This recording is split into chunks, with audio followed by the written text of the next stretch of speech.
Hello everyone. इस video में हम जानेंगे प्रोबेबिलिटी स्केल क्या होती है। तो देखो, बहुत ही सिंपल सा कॉन्सेप्ट है ये प्रोबेबिलिटी स्केल का। कभी कभी ऐसा होता है कि हम प्रोबेबिलिटी को नंबर्स में नहीं नापते बल्कि उसको एक स्केल में नापते हैं, तो इसी को हम बोलते हैं प्रोबेबिलिटी स्केल। अब स्केल कैसी होती है? स्केल होती है कुछ इस प्रकार की कैटेगरीज में, यानी कोई भी स्टेटमेंट को हम अगर 2 या 3 कैटेगरी या 4 कैटेगरी या 5 कैटेगरी में डिवाइड कर देते हैं तो उसी को हम प्रोबेबिलिटी स्केल के अंदर में रखते हैं। जैसे यहाँ पे मैंने फर्स्ट नंबर की जो स्केल बनाई है इसको आप देखो, तो यानी कोई भी स्टेटमेंट को आप इन 3 कैटेगरी में डाल सकते हो। या तो वो इम्पॉसिबल स्टेटमेंट होगी, या तो वो पॉसिबल होगी, या तो सर्टेन होगी। सर्टेन मतलब निश्चित 100% ट्रू है, पॉसिबल मतलब उसके ट्रू होने के चांसेस हैं, और इम्पॉसिबल मतलब वो 100% रॉन्ग है। अब जैसे इसमें अगर हम रखें तो हम कैसे कह सकते हैं? जैसे मैं आपको बोलूं कि दिसंबर के मंथ में विंटर्स होती हैं, यानी दिसंबर में हमें ठंड लगेगी, सर्दी होती है, तो ये कैसी स्टेटमेंट है? तो आप बोलोगे ये 100% ट्रू स्टेटमेंट है। तो ये किस में जाएगी? ये जाएगी सर्टेन वाली कैटेगरी में, ठीक है। इसी तरह अगर मैं आपको बोलूं कि दिसंबर के मंथ में बहुत ज़्यादा गर्मी होने वाली है इस बार, तो ये कैसी स्टेटमेंट है? ये 0% ट्रू है, यानी 100% रॉन्ग है। ऐसी स्टेटमेंट कहाँ चली जाएगी? इम्पॉसिबल कैटेगरी में, यानी कि ये 100% रॉन्ग है। इस बार दिसंबर में गर्मी कैसे होगी जब हर साल ठंडी होती है, तो इस साल भी ठंडी होने वाली है, ठीक है।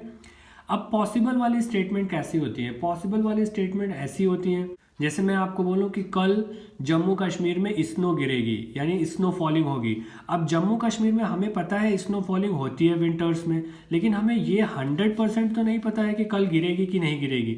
तो ऐसी स्टेटमेंट को हम कह सकते हैं ये 50-50 चांस है, यानी ऐसी स्टेटमेंट जो कि कंफर्म नहीं है, हो भी सकती है नहीं भी हो सकती है, तो उसको हम रखते हैं पॉसिबल की कैटेगरी में। तो ये है स्केलिंग, और स्केलिंग के थ्रू हम अलग अलग स्टेटमेंट को अलग अलग कैटेगरी में रख सकते हैं। इसके बाद अगर हम एक और स्केल देखें जो कि 5 अलग अलग कैटेगरी में हम डिवाइड करते हैं स्टेटमेंट को, इस स्केल का भी यूज़ बहुत ज़्यादा होता है एग्जाम में। तो इसमें क्या होता है? इसमें होता है हमारा एक तो 100% सही होगा तो वो सर्टेन कैटेगरी में जाएगा, और फिर अगर एकदम 100% रॉन्ग होगी कोई चीज़ तो वो इम्पॉसिबल कैटेगरी में जाएगी।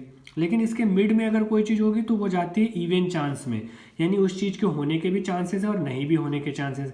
जैसे मैं आपको बोलूँ, अगर मैं एक कॉइन से टॉस कर रहा हूँ तो फिर उस कॉइन में हेड आने की प्रोबेबिलिटी क्या है? तो आप बोलोगे इवन चांस है, यानी उसमें हेड भी आ सकता है और टेल भी आ सकता है। इस बात की प्रोबेबिलिटी इवन चांस में जाएगी, ठीक है।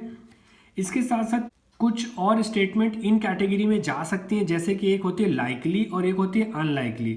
अब लाइकली को आप एज्यूम कर सकते हो ऐसे जैसे ये 75% है, यानी कोई चीज़ होने के ज़्यादातर चांसेस होंगे तो हम लाइकली में ले जाएंगे, और कोई चीज़ होने के ज़्यादातर चांसेस नहीं होंगे, यानी कि ये 25% में आप रख सकते हो, यानी इसके चांसेस लो होंगे तो हम उसको अनलाइकली में ले जाएंगे। जैसे कि हम ये कह सकते हैं कि इंडिया नेक्स्ट कबड्डी वाला टूर्नामेंट जीत जाएगी, यानी कबड्डी का जो नेक्स्ट मैच होने वाला है उसमें इंडिया जो है जीत जाएगी। ये बात कैसी होगी? तो ये लाइकली होगी। हम ऐसा क्यों कह रहे हैं? आपको पता है इंडिया कबड्डी में बहुत अच्छी है और उसने ज़्यादातर मैचेस उसने कबड्डी के जीत लिए हैं, यानी कि कबड्डी टीम इंडिया की बहुत ही मजबूत है और वो जीतती है। तो ऐसी चीज़ को हम लाइकली में कह सकते हैं कि इंडिया जो है कबड्डी का मैच जीत जाएगी। हम लेकिन सर्टेन नहीं कह सकते कि हर बार जीतेगी, कभी हो सकता हार भी जाए। इसी तरह अनलाइकली की कैटेगरी में हम ये कह सकते हैं जिस चीज़ के होने के चांसेस कम हैं, वेरी लो चांसेस हैं, तो उसको हम अनलाइकली की कैटेगरी में ले जाते हैं। जैसे कि मैं आपसे बोलूं कि कल जो है राजस्थान में बारिश होगी। अब आपको पता है कि कल राजस्थान में बारिश होने के चांसेस वैसे बहुत लो हैं, क्योंकि वैसे भी राजस्थान में बारिश बहुत कम होती है और ऊपर से अभी तो विंटर का सीजन आने वाला है, तो ऐसे में बारिश होने के चांसेस बहुत ही लो हैं। तो ऐसे में हम इस स्टेटमेंट को कहाँ ले जा सकते हैं? अनलाइकली में। हम इम्पॉसिबल में नहीं कह सकते क्योंकि ये हो सकता है कि बारिश हो जाए, तो इसलिए हम इम्पॉसिबल तो नहीं कह सकते, इसको हम ले जाएंगे अनलाइकली में। तो ये देखा आपने, कुल मिला के ये मैंने 2 स्केल बनाई है। ऐसे ही आप अपनी भी स्केल ड्रॉ कर सकते हो।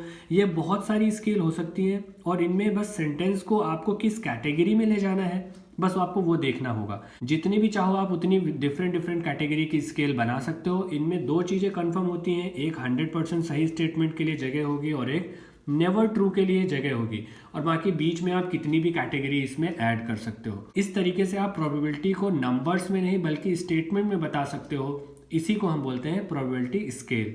ओके।